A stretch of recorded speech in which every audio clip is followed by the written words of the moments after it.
بسم اللہ الرحمن الرحیم۔ ابھی میں آپ کو اپنی ایک اور غزل کے کچھ اشعار سناتا ہوں۔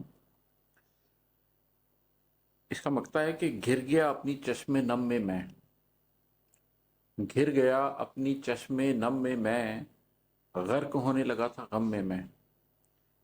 یہ جو میں اگلے اشعار سنانے لگا ہوں یہ اس سے پہلے کی بات ہے کہ زندگی میں آپ کے ایک ایسا دور آتا ہے جب ابھی آپ کو زندگی کی مقصدیت نہیں حاصل ہوئی ہوتی، آپ کو نہیں پتا ہوتا آپ اپنی زندگی میں کرنا کیا چاہتے ہیں، لیکن آپ کو غم بہت حاصل ہوئے ہوتے ہیں۔ تو میں نے بھی اپنی زندگی میں ایک ایسا دور گزارا ہے جس کے اندر میں اپنی چشم نم میں گر گیا تھا۔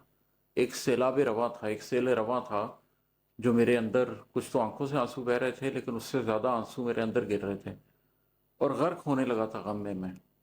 اتنا غم تھا، اتنی تکلیف تھی، اتنا کرب تھا ذات کے اندر کہ ہو سکتا تھا کہ میں اس میں ڈوب کر ہی مر جاتا۔ اللہ نہ مجھے سنبھالتا تو شاید میرے اندر خودکشی کی ٹینڈنسی پیدا ہو جاتی۔ ویسے انسان زندگی کے اندر کسی ایسے رخ کو اختیار کر لیتا ہے جو بے مقصدی کی طرف لے جاتا ہے، کچھ بھی ہو سکتا تھا۔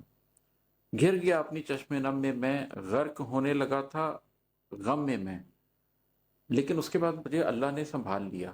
تو اگلے کچھ اشعار بتاتے ہیں کہ پھر ڈائریکشن کیا ہو گئی اور اللہ نے کیسے سنبھالا۔ مجھے ایک احساس ہوا، یہ شعر اس احساس پر ہے۔ مذہب روح چھوڑ کر ایک عمر، مذہب روح چھوڑ کر ایک عمر، کیوں رہا جسم کے دھرم میں۔ ایک تو آپ دین کی سوچ کے حوالے سے بات کرتے ہیں نا کہ آپ کا مذہب کیا ہے، یا فقہی انداز میں بات کرتے ہیں کہ آپ کا مذہب کیا ہے، لیکن آپ کی ذات کے اندر بھی ایک کیفیت ہوتی ہے کہ یار میں نے مذہب کیا ہے، ایک راستہ ہے نا، کہ یار میں نے اپنی زندگی میں کیا راستہ اختیار کیے رکھا ہے۔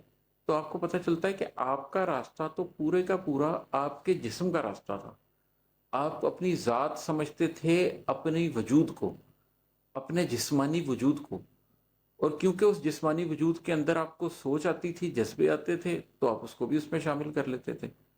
پھر آپ کو کوئی فکر ہوتی تھی، کوئی سوچ آپ کو تکلیف دیتی تھی، کرب دیتی تھی، تو کبھی آپ کو وہ لے ڈوبتی تھی، اور وہی پہلے شعر والی بات ہو جاتی تھی کہ گر گیا اپنی چشم نم میں غرق ہونے لگا تھا غم میں۔